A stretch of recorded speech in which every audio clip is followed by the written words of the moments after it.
कहानी की शुरुआत एक ठंडी सुबह से होती है। सूरज की किरणें अभी धरती पर ठीक से उतरी भी नहीं थीं कि शहर की सबसे सख्त मिजाज खातून पुलिस अफसर राधिका सिंह को एक संगीन खबर मिलती है। उन्हें बताया जाता है कि एक दूर दराज गांव में एक नौजवान ने अपनी ही मां का कत्ल कर दिया है। राधिका ने जैसे ही रेडियो पर यह सुना, फौरन अपनी जीप में बैठकर वाकई के मुकाम के लिए रवाना हो गई। राधिका का पुलिस सर्विस में यह पहला ही साल था, लेकिन उसने अपने साहस और फैसलों से पूरे थाने में इज्जत कमाई थी। निडर, नेक और नरमी की पुख्ता यह उसकी शिनाख्त बन चुकी थी। जब वह गांव पहुंची, वहां का मंजर बहुत खौफनाक था। एक अधेड़ उम्र खातून जमीन पर पड़ी थी। उसके जिस्म पर गहरी चोट के निशान थे। वहीं पास ही एक 22 साल का नौजवान खड़ा था, जिसके हाथों में अभी भी एक भारी लकड़ी की लाठी थी। राधिका ने तेज आवाज में कहा, लाठी नीचे रख दो और खामोशी से हमारे साथ चलो। नौजवान ने बगैर कोई मुजाहमत की लाठी जमीन पर फेंकी और सर झुकाए खड़ा रहा। राधिका ने उसे हथकड़ी पहनाई और थाने ले आई। मानो जो होना था वह हो गया। थाने में कुछ घंटों तक उसे लॉकअप में रखा गया। राधिका चाहती थी कि पहले फॉरेंसिक रिपोर्ट और सबूती जांच की तस्दीक हो जाए।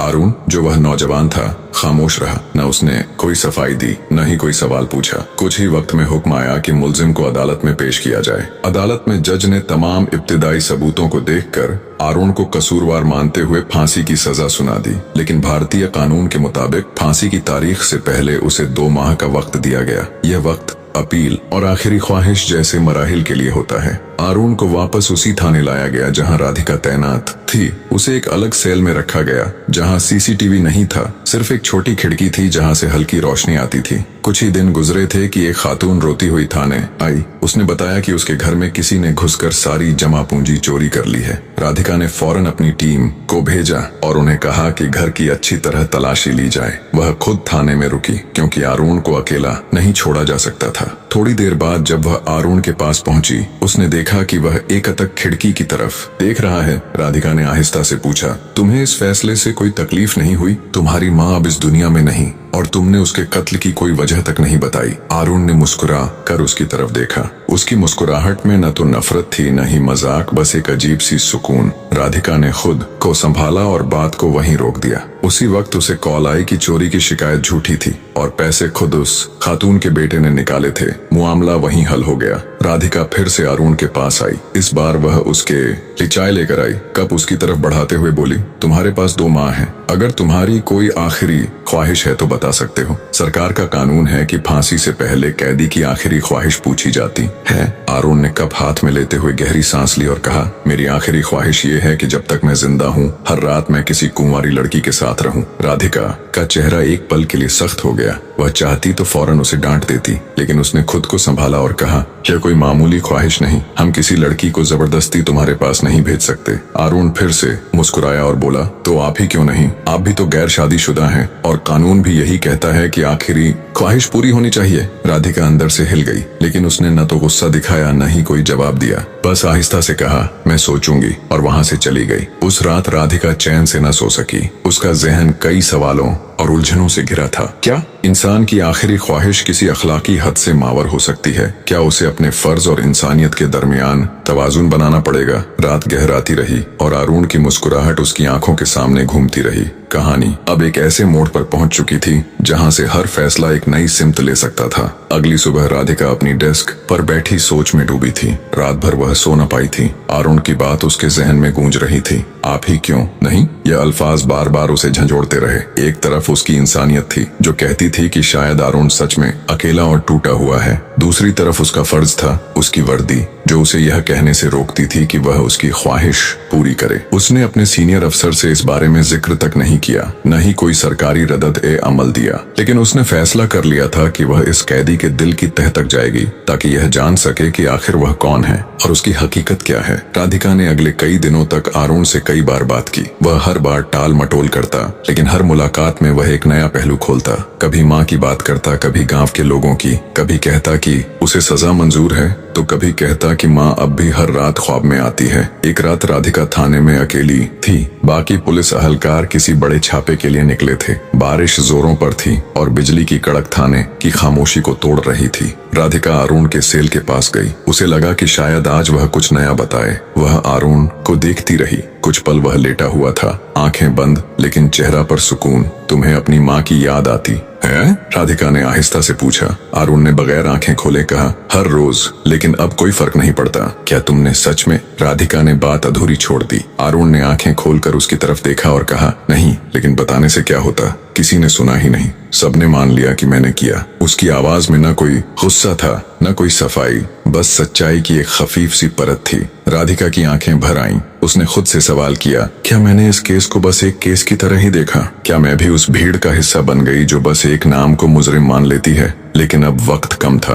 अगर अरुण की बातों में सच्चाई थी तो उसे सबूत चाहिए थे। वह अगले दिन अदालत के रिकॉर्ड्स खंगालने में लग गई। गांव की फॉरेंसिक रिपोर्ट, माओ के कॉल लॉग्स, मेडिकल रिपोर्ट, सब कुछ उसने दोबारा देखा। उसे कुछ गैर मामूली चीजें मिली, कुछ बातें आपस में नहीं मिलती थीं। अरुण की मां के मोबाइल से आखिरी कॉल गांव के ही एक 22 वर्षीय शख्स विकास चौहान को गई थी, जो पहले भी गैर कानूनी जमीन पर कब्जे के मामलात में पकड़ा जा चुका था। राधिका को शक हुआ कि कहीं इस कत्ल के पीछे जमीन का मामला तो नहीं। उसने गांव में विकास चौहान के खिलाफ खुफिया तहकीकात शुरू करवाई। इधर अरुण अब भी अपनी आखिरी ख्वाहिश पर कायम था। राधिका ने उससे दोबारा पूछा, तुम कोई और ख्वाहिश क्यों नहीं मांगते? वह बोला, क्योंकि मुझे जिंदगी से कुछ नहीं चाहिए, लेकिन मैं तुम्हें चाहने लगा हूँ। तुम जैसी ईमानदार और सच्ची औरत मैंने कभी नहीं देखी। राधिका को अब यह एहसास होने लगा था कि अरुण के अंदर एक मासूम लड़का छिपा है, जिसे हालात ने पत्थर बना दिया। एक रात जब सब कुछ सुनाटे में था, राधिका ने अपने फैसले की हदों को परखते हुए वर्दी उतार दी। वह साड़ी पहनकर अरुण के पास गई। उसकी आंखों में कोई हवस नहीं थी, बस एक एतिमाद था। वह बैठी, उससे बातें की, उसे इंसान समझकर सुना, न कोई जबरदस्ती। बस दो इंसानों के दरमियान की खामोशियां और कुछ अधूरी बातें थीं। सुबह अरुण की आंखों में पहली बार उम्मीद दिखाई दी। उसने कहा, अगर तुम मेरी कहानी पर यकीन कर रही हो तो मुझे खुद को बेगुनाह साबित करने का एक मौका दो। राधिका ने उसका हाथ थामा और कहा, अब यह मेरी लड़ाई भी है। राधिका के सामने अब सिर्फ दो रास्ते थे। या तो वह एक कैदी की बातों को नजरअंदाज करे और उसे उस जुर्म के लिए फांसी पर चढ़ने दे जो उसने शायद किया ही नहीं, या फिर अपनी पूरी ताकत और ईमानदारी से सच्चाई को सामने लाए, ख्वाह इसके कि उसे अपने सिस्टम से भी टकराना पड़े। गांव से मालूमात आहिस्ता आहिस्ता सामने आ रही थीं। राधिका ने जो खुफिया तहकीकात शुरू की थी, उसमें पता चला कि अरुण की मां ने गांव के 22 साल शख्स विकास चौहान के खिलाफ सरकारी जमीन पर गैर कानूनी कब्जे की शिकायत की थी। उसी शाम विकास चौहान को अरुण की मां के घर के आसपास देखा गया था। ये वही कॉल थी जो राधिका को रिपोर्ट में शकूक लगी थी। राधिका ने अब इस केस को जाती तौर पर लेना शुरू किया। उसने डीएसपी को इत्तला दी कि वह फांसी से पहले आखिरी तहकीकात करवाना चाहती है। शुरू में उसका मजाक उड़ाया गया, लेकिन उसने एक मजबूत केस फाइल बनाकर अपने सीनियर अफसरों के सामने पेश की। उसे 15 दिन की मोहलत मिली। अगर वह इस दौरान साबित कर सके कि अरुण बेगुनाह है तो केस दोबारा खोला जाएगा। इस दौरान अरुण को कुछ उम्मीदें बंधी थीं, लेकिन वह अब भी खामोश रहा। उसने राधिका से एक दिन कहा, अगर तुम न भी कर सको तो भी शुक्रिया, तुम्हारी वजह से मुझे कुछ दिन इंसान जैसा महसूस हुआ। राधिका ने जवाब दिया, तुम्हारी सच्चाई ही मेरा इम्तिहान है, मैं हार नहीं मानूंगी। राधिका ने गांव जाकर कई लोगों से खुफिया मुलाकातें की। कई गवाह डरे हुए थे, लेकिन एक बूढ़ी खातून जो अरुण की मां की पड़ोसी थी ने आखिरकार सच बोला। उसने बताया कि विकास चौहान के गुंडों ने रात को घर में घुस कर अरुण की मां को मारा था। अरुण उसी वक्त घर लौटा था और उसने लाठी उठाकर हमलावरों को भगाया था, लेकिन तब तक उसकी मां की सांस टूट चुकी थी। उसने ये बात पहले इसलिए न बताई क्योंकि विकास चौहान के आदमी धमकियां देते रहे। राधिका ने उसका बयान रिकॉर्ड करवाया, मेडिकल रिपोर्ट से उसका मुवाजना किया और मोबाइल लोकेशन रिकॉर्ड भी जमा किए। सारे सबूत इस बात की तस्दीक करते थे कि अरुण बेगुनाह था। राधिका ने अदालत में नजरसानी की दरखास्त दायर की। सुनवाई हुई, गवाहों को बुलाया गया, सबूत पेश किए गए। विकास चौहान को गिरफ्तार किया गया। मामला कौमी मीडिया में उछल पड़ा। आखिरकार अदालत ने अपना पुराना फैसला वापस ले लिया और अरुण को बरी कर दिया। जब अरुण को अदालत से रिहा किया गया, वह खामोशी से राधिका के पास आया और बोला, तुमने मुझे जिंदगी लौटा दी। राधिका ने मुस्कुराते हुए कहा, इंसाफ की जंग सिर्फ अदालत में नहीं लड़ी जाती, दिल और जमीर में भी होती है। कुछ माह बाद दोनों को अक्सर एक साथ देखा जाने लगा। राधिका ने शादी का कोई ऐलान नहीं किया, न अरुण ने कोई अवामी बयान दिया, लेकिन जो भी देखता उनकी आंखों में एक दूसरे के लिए इज्जत और सुकून पाता।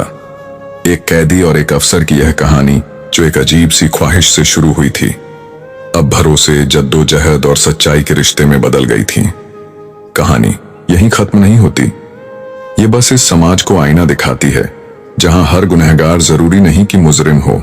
कभी कभी इंसाफ की राह इंसानी जज्बात से होकर भी निकलती है।